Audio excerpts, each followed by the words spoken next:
আসসালামু আলাইকুম এভরিওয়ান, শুভ সকাল। কেমন আছেন আপনারা সবাই? আজকে আবার চলে আসলাম খুব সকালে নতুন একটা ব্লগ নিয়ে। তো এখন যাব আমি দোকানে, আর ঘরে বাজার বলতে কিচ্ছু নেই। পেঁয়াজ মরিচ কিচ্ছু বাজার নেই, লিকুইড নেই। তো রাতে বাজারের কথা বলেছি বলে আমার সাথে অনেক কথা কাটাকাটি হয়েছে। উনি নাকি বাজার করতে পারবেন না, আমাকে নিয়ে আসতে হবে দোকান থেকে। আমি সারাদিন বসে বসে কি করি?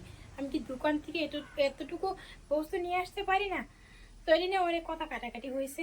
মেয়ের ডিম নেই, আর কি বলবো, কিচ্ছু বাজার নেই। যদি বলি এক কথায় বলি, কোনো বাজারই ঘরে নেই।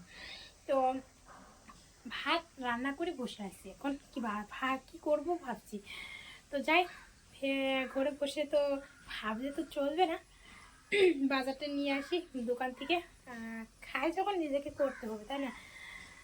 তো মেয়ে বাইরে চলে গেছে, তো আমি এখন যাচ্ছি বাজার করতে।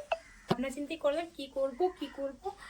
তো শেষমেশ ভাবলাম যে না, হাত গুটিয়ে বসে থাকলে চলবে না, আগে যাই দোকান থেকে বাজার নিয়ে এসে তারপর না হয় বাকি কাজগুলো করব।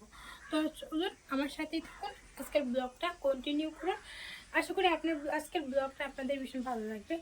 তো চলুন আগে দোকান থেকে বাজার নিয়ে আসি, তারপর বাকি কাজ। দোকানে গিয়েছিলাম, দোকান থেকে যে বাজার নিয়ে আসলাম। মেয়ের জন্য বিস্কিট, তারপর হয়েছে ডিম নিয়ে আসলাম, তারপর টমেটো, পেঁয়াজ, কাঁচামরিচটা পেলাম না, এখানকার যে মরিচ সেটা খেতে পারবো না, ঝাল নেই, তো সেটা নিয়ে আসলাম না। তো আর কিছু টুকটাক বাজার নিয়ে আসলাম।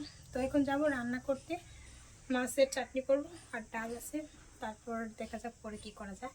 তো চল রান্নার কাছে লেগে রাতের থেকে মেয়ের শরীরটা একটু খারাপ, আর আস্তে আস্তে এখন অনেকটাই খারাপ হয়ে পড়ছে।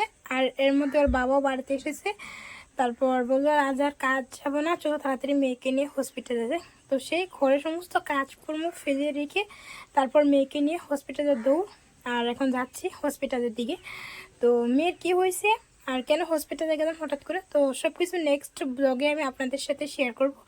আর মেয়ের শরীরটা ভালো একটু খারাপ, যার জন্য আমি কিন্তু যতটা করেছি আমার মনে হলো আপনাদের সাথে এটা শেয়ার করার আমার দরকার, তো এটাই আমি শেয়ার করে দিলাম। তো নেক্সটে এর সম্পূর্ণ ডিটেলসে বলবো কি হয়েছে, কেন গিয়েছিলাম ডাক্তারের কাছে, মেয়ের নিয়ে সব কিছু বলবো। তো কালকের আগামী ভিডিও দেখার জন্য আপনাদের সবাইকে